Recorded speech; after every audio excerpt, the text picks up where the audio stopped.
Before we get into today's show, let me tell you about HubSpot. If you're hustling in the trenches to build a business or bootstrapping one of your own, let's talk about an AI-powered tool that can lighten up your workload a bit. HubSpot's Campaign Assistant is a game changer for creating marketing campaigns at scale. It quickly turns your key selling points into a cohesive pitch, which helps you deliver knockout emails, ads, and landing pages in minutes. So let Campaign Assistant take care of the campaigns so you can get back to growing your business. Work smarter, not harder at HubSpot.com/campaign-assistant.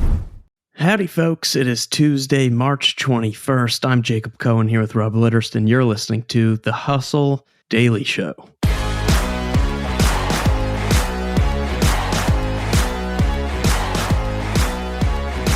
Today, we're going to be talking about Netflix's ambitions in gaming, an industry whose revenues wildly outpaced that of Hollywood last year. Before that, though, let's talk about what else is going on in the world of business and tech. Let's get crackling. All right, JC, what have you been looking at today?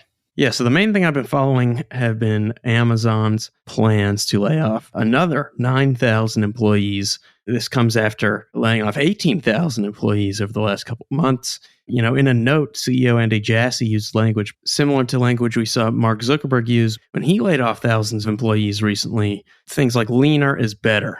A notable difference, though, from Meta is that Meta's entire business is ads. Digital ad market's taken a huge hit. Right. And Jassy's announcement, he says the cuts are across Amazon Web Services, HR, Twitch, their streaming service that many gamers use, and advertising. So you can't just pin it on a bad ad market. Amazon's got a much wider and broader surface area, I feel like, than Meta as far as different products and different services and stuff like that. Amazon, if you look at it, is probably more like 10 companies in one. Yeah. So another thing I've been following is some very bad news. Normally, rain in California would be a good thing in many ways, but when you have a lot of rain after the driest 3-year period in the history of your state, what you get is a lot of flooding. And according to Bloomberg, some of this flooding is threatening harvests of strawberries across California's $3 billion strawberry industry, which is an industry responsible for around 90% of U.S. strawberry production. So not something you want to see, especially when strawberry prices went up almost 9% in 2022 after jumping 41% in 2021. So really the last thing we need here is another strawberry supply problem. Seriously. And the last thing I'm following is some interesting data I've been seeing about AI and tools like ChatGPT making their way into the workplace. I have to say, even as recently as last year, something like using powerful AI models at work was not something on my things you're hiding from your boss bingo card. But the truth of the matter is Fishbowl, which is a professional social networking site, surveyed more than 11,000 people and found that 43% of workers have now used tools like ChatGPT for work, and that 70% of those are doing so without letting their boss know. The interesting thing to me about this trend is that soon enough, it'll become increasingly difficult to not use tools like ChatGPT in some way, shape, or form at work. OpenAI and Microsoft have made a lot of progress getting their tech quite literally into the office, making the tools a central part of the Microsoft Office suite. Some companies have explicitly banned these tools, especially companies on Wall Street, probably for privacy and security reasons. But many companies are very open to these tools. And Microsoft is working with 8 Fortune 500 firms on their new AI platforms. And I think we're just going to see increasingly big companies make these tools part of their workplace. So interesting trend there. So AI in the workplace actually dovetails really nicely into one of the first things that I'm looking at, which is PitchBook's VC Exit Predictor. So this tool is basically an AI tool that tries to predict whether a startup will be acquired, go public, or not have an exit. And the tool was 74% accurate in tests. Okay. There are a few stipulations, though. So to qualify for the tool, a company must have received at least 2 rounds of venture funding. I guess that's kind of what allows the tool to be somewhat accurate. Otherwise, it would just be a total shot in the dark. Yeah. The other thing here is apparently PitchBook isn't the first company to try this. Crunchbase reportedly built a similar tool. it's going to have a really big impact on VCs vetting investments, which seems to make a lot of sense. I think it does make a lot of sense, although it's kind of interesting because a lot of these VCs are placing bets on AI companies and AI tools, and now they're going to be using AI themselves. It's kind of coming full circle. You brought up Microsoft, and I think Microsoft is kind of the canary in the coal mine with the whole AI thing because of their investments with OpenAI and the fact that they have all of these other business units generating a ton of revenue. There's a world to me where Microsoft gives away a lot of this AI functionality for free and really erodes the price for the rest of the market. Makes it really, really hard for other companies to charge for this stuff.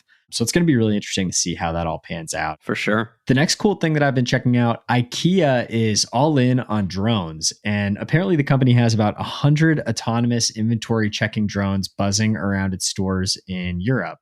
The drones basically work when the stores are closed and fly around, scan inventory to make sure the stock is accurate and make sure the products are available for both online and physical purchase. And the real kicker here is that the drones are really good for their workers. So because the drones are doing this and kind of monitoring inventory in this way, their workers no longer have to manually confirm each pallet that gets delivered there and make sure that everything is in place because the drones are basically tracking this themselves. Well, I was going to say it's good that they're flying these drones around after hours because the last thing I want while looking for a chair is drones zipping by my head. All right, JC. So what is going on with Netflix's big bet on gaming? Yes. So I think the best way to start this is just saying, when you think of Netflix, you think of TV and movies. And that alone is a massive market, massive opportunity. But when you kind of think ahead 10, 20 years down the road, for the company to continue growing, it's going to have to expand into some other verticals. And the last couple of years, we've seen Netflix really lay the groundwork for and start making some investments in what it's going to be its next major vertical, which is gaming. Gaming is far and away the largest category in the entertainment industry. Enormous. Last year, revenues were more than $170 billion globally. That's 5 times larger than the global movie box office. That is crazy. It is. It really is. And so you can see the demand there and the value and differentiation Netflix expects it will be able to offer customers by building a library of games and tossing the games into its offering for customers. Yeah, this is super interesting. And I think a lot of people were skeptical when Netflix announced that it was going to go into gaming. And a big question I think that was kind of on everybody's lips is like, well, what kind of games are they going to do? Can you shed a little light and context on what kind of games Netflix has launched so far? Yeah, so just stepping back a bit, since 2021, Netflix has made a series of gaming acquisitions. They've bought up gaming studios. They've also opened their own studios in Helsinki and in California. And yesterday, we actually got an update from the company's vice president of external games who explained that the company's gaming library now includes 55 games. That includes new original games based on Netflix's IP and content, and as well as existing titles from other developers. And when I say based on Netflix's IP, I'm saying games based on shows that they make, things like Too Hot to Handle, where you have to do things like decide if you should chat up Theo, a tattooed musician, or confident web designer Dakota. And that's one of Netflix's most played games. It's downloaded more than 1 million times so far. And the updates, by the way, also include that Netflix will be adding more than 40 games this year and that there are 70 new games in development with gaming partners, as well as 16 new games in development in-house. Crazy. So there's a lot going on. This is probably a dumb question, but what do you use to game on Netflix? Is there like a Netflix gaming controller? It's actually maybe one of the most important questions you could ask. It's actually kind of hard to play them. They're all mobile games for now. Gotcha. So that means they're not available on laptops and TVs. You can browse these games on the Netflix mobile app, but you can't actually play them on the app. If you select one in the app, it links out to the game in the App Store, and then you have to download it there and play it as a standalone app, which is really not a super ideal user experience. It'd be like going to Spotify and having to buy an audiobook somewhere else. So exactly. Down the road, there's a high chance you'll be able to play all these games on the Netflix mobile app, on your TV, on your laptop. We've seen Amazon start to move into the cloud gaming space a bit. Yesterday, Microsoft announced plans to launch a gaming app store for iOS and Android, assuming its Activision Blizzard acquisition goes through. This all appears for Netflix to be in very early development, but I think the fact of the matter is, if anyone can do it well, it's probably the streamer that got 142 million households to watch people play Squid Games. Is there a Squid Game in development? I feel like that's a no-brainer. Oh, if that's not already in existence, I'm sure it is in development. Yeah, has to be. Has to be.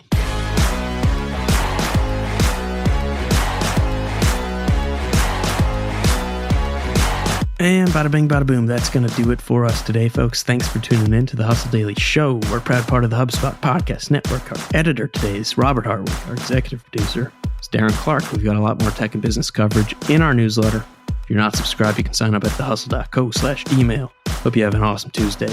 Catch you tomorrow.